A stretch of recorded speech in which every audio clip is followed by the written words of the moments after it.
Una película comunica emociones, hechos, sueños, realidades o fantasías, y lo hace a través de imágenes y sonidos. El cine es, por tanto, un lenguaje de imágenes con su propio vocabulario, su sintaxis y su gramática. No, Jamie, por lo que más quieras, siéntate.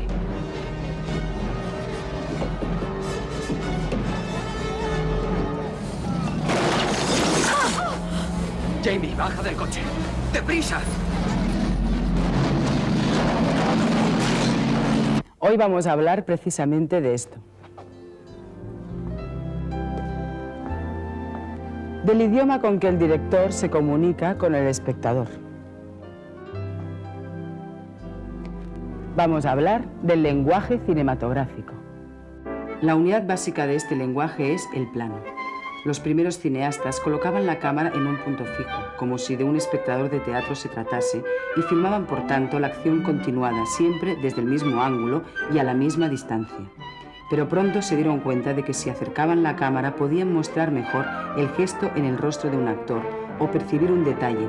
Si la alejaban, relacionar a los actores con el paisaje. Si cambiaban la angulación, conseguir composiciones más interesantes. Empezaron a filmar la escena en fragmentos para poder cambiar la posición de la cámara.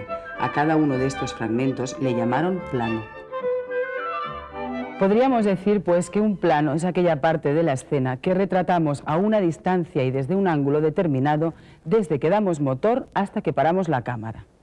Los planos se clasifican atendiendo a varias pautas. En primer lugar, se diferencian unos de otros por su tamaño en relación al protagonista de la acción, en general a la figura humana. ¿Puedes ampliar un poquito, Harry? Un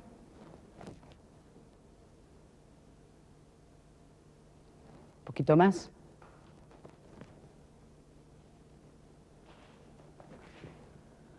Ahí, muy bien. Gracias, Harry. Con el plano general podemos tomar la acción en su conjunto. Vemos la totalidad de los decorados y el movimiento de los actores. Normalmente no sirve con carácter descriptivo, pero también puede adquirir un profundo sentido dramático. El plano general hace del hombre una minúscula figura, marca su soledad o su inferioridad, pero también su valor al afrontar una gran empresa. El plano general, como dice cualquier manual, pues, se utiliza pues, para describir el ambiente de una situación y describir la situación de los personajes dentro de ese ambiente. Entonces, como todos los planos de una película, esa es la ortodoxia. O sea, entonces, cuando se utiliza al comienzo de una secuencia, pues se sabe cuál es el ambiente de esa situación y cómo están situados los personajes. Ahora, luego depende de una película, es un orden temporal de situaciones. Entonces, depende de cómo ese plano general esté puesto en el orden de la secuencia. Si va al principio, si va al medio, si va muchas veces repetido, si está poco repetido, si va al final y entonces adquiere una nueva forma, un nuevo sentido. O sea, quiere decir que es como una palabra dentro de la sintaxis general, que según cómo se utilice, está dentro de un estilo o de una forma de narrar. Harry, ¿me haces un plano medio, por favor?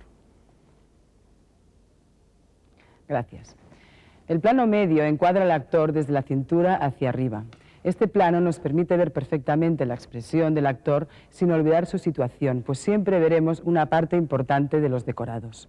El plano medio es aquel que más abajo del primer plano llega hasta la cintura. Puede ser plano medio corto que coge por el pecho y plano medio largo que llega propiamente dicho hasta la cintura. Es un plano eminentemente funcional para que la narración de la película vaya con una fluidez necesaria y sobre todo se utiliza para conversaciones, cogiendo a un personaje con el plano contra plano, es decir, jugando en esa conversación entre el plano medio de un personaje y el plano medio de quien le responde o quien lo escucha.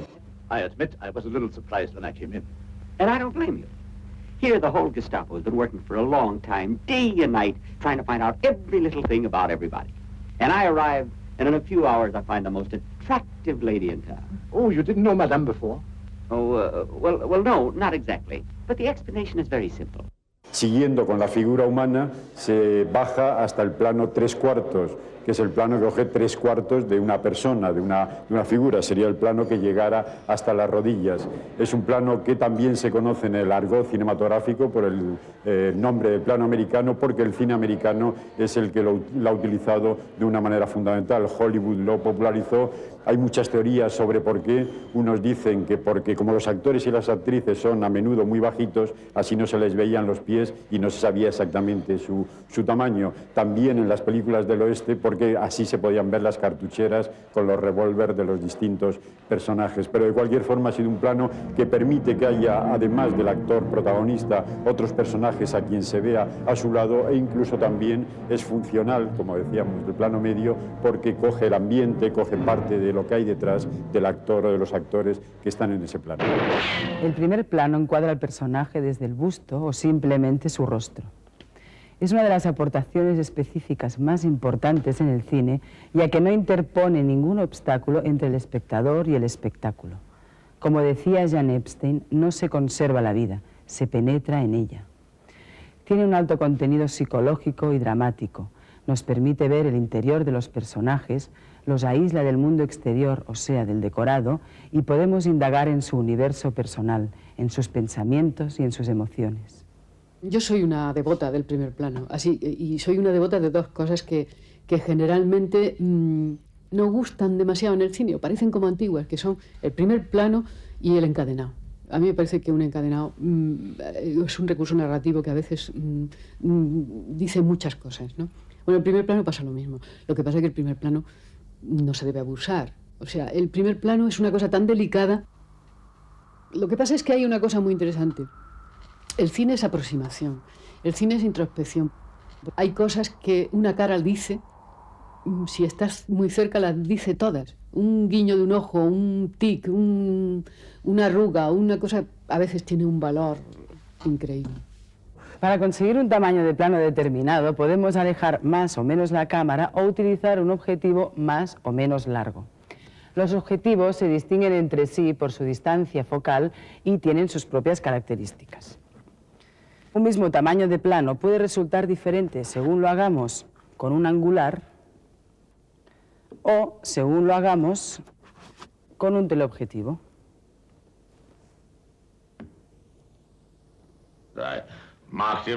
Un primer plano hecho con un objetivo angular agranda al personaje, lo separa de los fondos y lo sitúa respecto al decorado, puesto que todo queda perfectamente enfocado. Men take diseases of one another. Ned. Yes, my lord. Let men take heed of their company. El mismo plano realizado con un teleobjetivo aplasta al personaje contra el fondo, estiliza las líneas de su rostro, lo aísla respecto a los fondos y el decorado que quedan desenfocados. Sí, Gipo. Te perdono. No sabías lo que hacías. No lo sabías, hijo mío.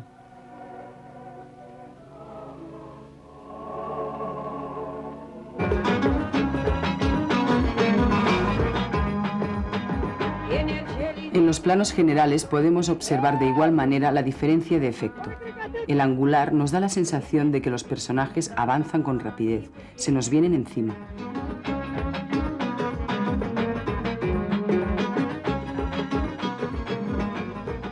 Con el teleobjetivo, los personajes apenas parecen moverse.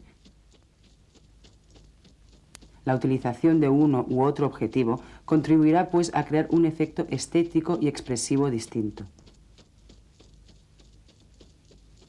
¡Acción! ¡Acción! También la angulación y la altura de la cámara juegan un papel fundamental para aumentar la expresividad de un plano. Normalmente, la cámara se sitúa a la altura de los ojos de los personajes. Esta es la perspectiva más lógica, puesto que corresponde a la mirada del espectador, pero la alteración de esta regla puede crear efectos muy interesantes. Cuando situamos la cámara por encima del nivel normal de la mirada, produce la sensación de empequeñecer al individuo, lo sitúa en una posición de debilidad frente al mundo. ¿Lo veis, no? A este plano le llamaremos plano picado. Son Sabina, no cometa esa locura. En Roma, ciudad abierta, Rossellini nos cuenta la secuencia de la muerte de María desde un punto de vista normal, pero el último plano está tomado desde arriba. Este picado convierte a María en un ser frágil y débil, presa de un destino inevitable. Cuando situamos la cámara en un nivel inferior al de los ojos del personaje, le confiere una impresión de superioridad y de triunfo. El plano contrapicado agranda a los personajes, tiende a magnificarlos y a darles poder.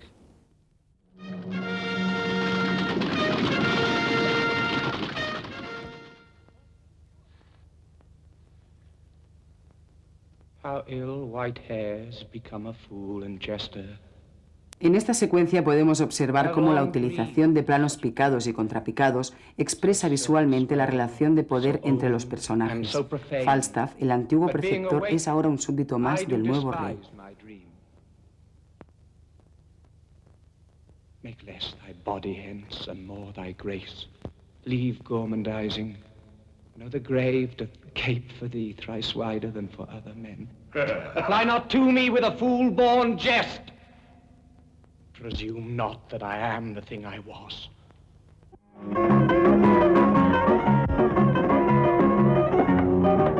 Cuanto más acusadas sean estas angulaciones, mayor efecto dramático consiguen en el plano.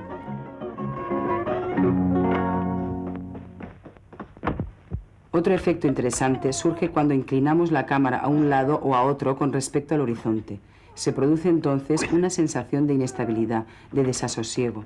En la película El tercer hombre de Carol Reed podemos observar esta angulación combinada con picados y contrapicados.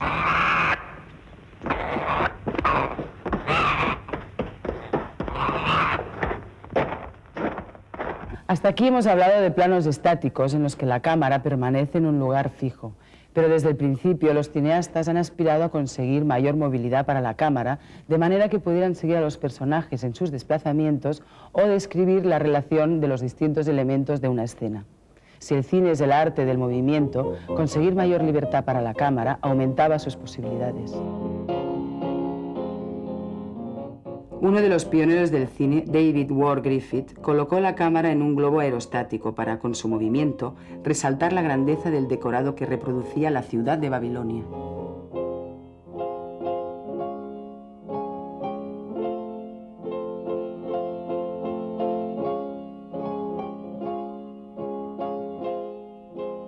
Evidentemente, se podían conseguir movimientos de cámara asociados al desplazamiento de trenes, de automóviles o de aviones, pero siempre en situaciones muy determinadas.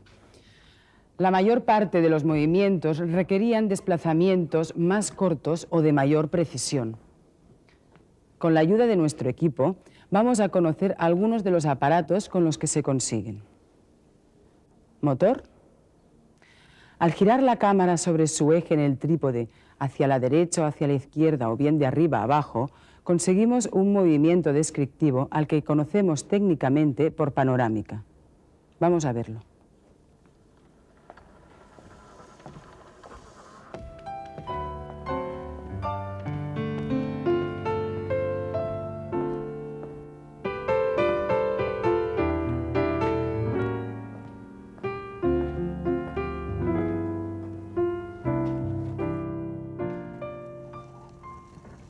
Cuando la propia cámara se desplaza hacia adelante o hacia atrás o bien lateralmente, lo llamaremos traveling.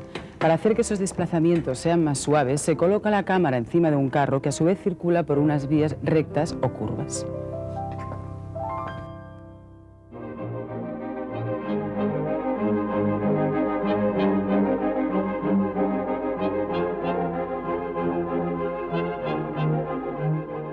El acercamiento de los personajes también lo podemos conseguir mediante el uso del zoom, un tipo de objetivo que, combinando varias lentes, nos permite acercar o alejar las figuras. Al utilizarlo, los fondos se distorsionan, creando un efecto muy poco natural. La utilización de la grúa nos permite combinar los movimientos horizontales y verticales, dándole una gran movilidad a la cámara. Vamos a hacer una demostración. ¿Podemos apagar las luces? ¿Motor?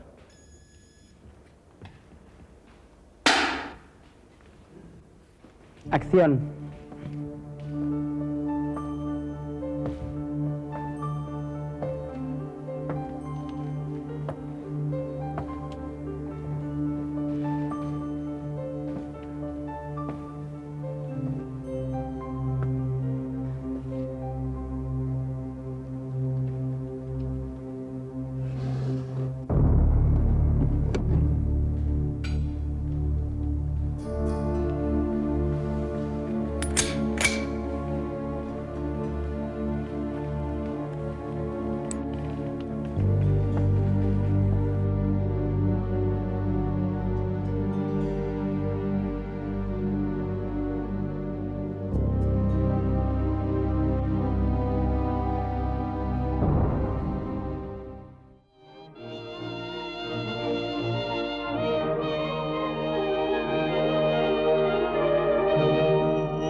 Actualmente se utiliza también una suerte de grúa electrónica manejada por control remoto o incluso por ordenador que permite a la cámara realizar movimientos imposibles por medios convencionales y con una precisión absoluta.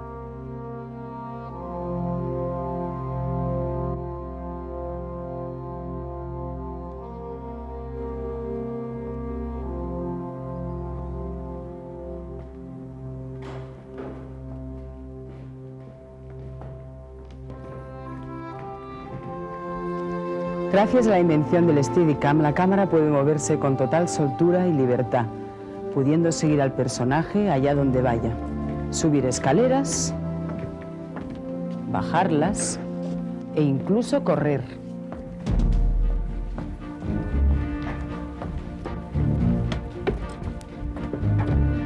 También puede introducirse en pasillos y laberintos. Como veis, el Steadicam es casi perfecto. Un poco de paciencia, hombre. Sam, por favor. Simon está rodando la Navidad en la calle con la unidad. Le diré que pase por ahí si quieres. No puedo esperar a Simon. Pues dejemos el asunto. Es mío. Me No voy te para allá, oigo. Sam. ¿Sabes lo que te digo? Si no me das esa unidad, tendré que robar una. Por favor, Tarbor. Todos estos movimientos han dado gran libertad a los cineastas a la hora de realizar sus películas. Pero como ocurre con el tamaño de plano y el ángulo de cámara, también tienen su significado estético y narrativo que cada director puede aplicar según su imaginación o su criterio. Los movimientos de cámara fundamentalmente para mí dan volumen a la escena, al plano, ¿no? En el momento que tú mueves la cámara, la superficie deja de ser plana y se convierte en algo con profundidad y con volumen, ¿no? Fundamentalmente es eso, con lo cual hace mucho más rico el espacio. Eso por una parte. Por otra parte, que la cámara esté siempre contando lo que tú quieres contar, en el sentido de que si la cámara está siempre con el actor principal de la escena y por otra parte la cámara está mostrando lo que ese actor está viendo, de esa manera podemos conseguir identificación con ese espectador, con el actor, identificación del espectador con ese personaje, ¿no? Si nosotros mostramos lo que ve el personaje, estamos viendo lo mismo que ve el personaje y al mismo tiempo que él lo ve. Entonces es un poco... Los movimientos de cámara para mí están justificados, como te vuelvo a decir, todos los elementos de la película en función de lo que se está contando, ¿no? Si el personaje anda y quieres mostrar un punto de vista, ese es su punto de vista, ¿no? Y también, bueno, enriquecen mucho los aspectos visuales de la película, ¿no? También, al ser muy complejos de hacer, los movimientos de cámara necesitan mucho más tiempo, que al final es dinero, al final es presupuesto, entonces vamos siempre limitados. Es decir, más movimientos de cámara es más tiempo, es más dinero. Pero ahora mismo, ¿no? En el año 95 son imprescindibles, ¿no? Los movimientos de cámara. Si montamos la cámara en una grúa con una pluma movible, la posibilidad de movimientos es total. Y entonces, de la combinación del movimiento en el plano y del movimiento del plano, según el criterio del director, es cuando surge la puesta en escena. Mira, en este plano secuencia, al estar la cámara sobre la grúa, le dio una posibilidad mayor de movimiento. ¿Ves? La cámara se desplaza cuando se desplazan los personajes. Aquí lleváis la merienda para el camino. Que los niños no beban agua en las estaciones. Y la posibilidad de encuadrar correctamente me la da la grúa. Si tienen sed, les dais algo de fruta. Ahora, ya se mueve la niña. La cámara, por el movimiento, al ver una necesidad dramática de cambiar el espacio, se cambia dando entrada con el movimiento del personaje de la niña al personaje del padre. Y ya seguimos el movimiento del padre. En cuanto a la acción, que el tren va a salir. se para el movimiento.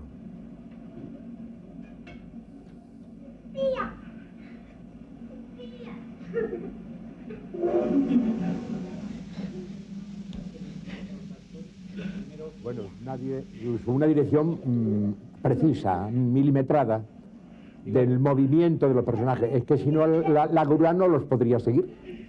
Y la grúa tiene que llevar una precisión de movimiento exacta. Adiós, Tula. Te deseo mucha suerte. De verdad, Tula. Pienso primero en la puesta en escena, hacer una puesta en escena real, que ellos se mueven realmente y luego que la cámara lo siga. La cámara siempre está en función de la acción dramática. Tiene que estar en función de la acción dramática.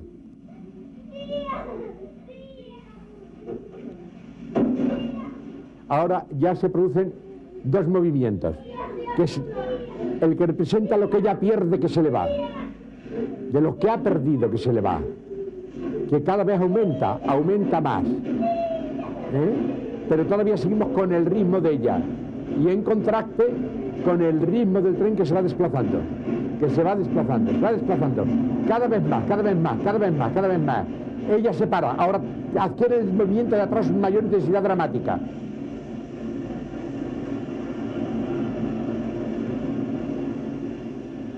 Y justamente con el último adiós, después del último adiós,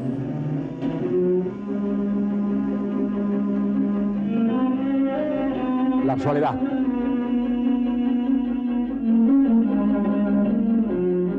Una vez que sabemos lo que técnicamente se puede hacer con una cámara, nos vamos a detener en lo más importante, en el contenido de los planos, es decir, en las imágenes. La elección de una perspectiva cenital, un plano picado, para presentar el protagonista de Apocalipsis Now, nos habla de un hombre abrumado por la experiencia de la guerra. Las aspas del ventilador sugieren la de los helicópteros y avanzan el tema de la película.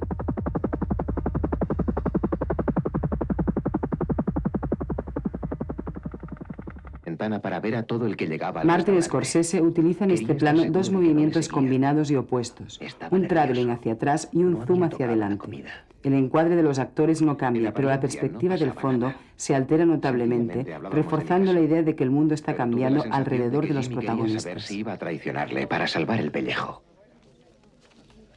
Creo que te he dicho cientos de veces que no digas nada por teléfono, ¿verdad? ¿Lo entiendes ahora? Cada plano de una película es una decisión muy importante. No debemos olvidar que un plano siempre cumple dos funciones. Por un lado, tiene un valor por sí mismo. En este caso, el plano del delator nos está transmitiendo una información. Pero en relación con los demás planos y en función de su continuidad narrativa, es cuando adquiere su significado total. De todo esto hablaremos en nuestro próximo encuentro, del montaje cinematográfico. El cine reproduce la realidad dándole un significado nuevo. No es novela interpretada ni teatro filmado. Es un lenguaje nuevo en el que la imagen en movimiento adquiere todo su valor estético y narrativo.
folks American citizens? I am, yes. Where were you born, miss? Mrs. What? Philadelphia. The name is Vargas. Hey, Jim. You see who's here? Sure, Mr. Vargas. Out on the trail of another dope ring? Out on the trail of a chocolate soda for my wife. Your wife? Barely a bride, officer. Hey, can I get through? A lot of talk up here about how you cracked that Grandy business. Yeah, we hear you caught the big boss. Only one of them. The Grandys are a big family. Good night. No purchases, Mr. Lineker. Hey, I got this... You're American citizen, miss? No, I got this ticking noise. Yeah, okay. No, really, this ticking noise in my head.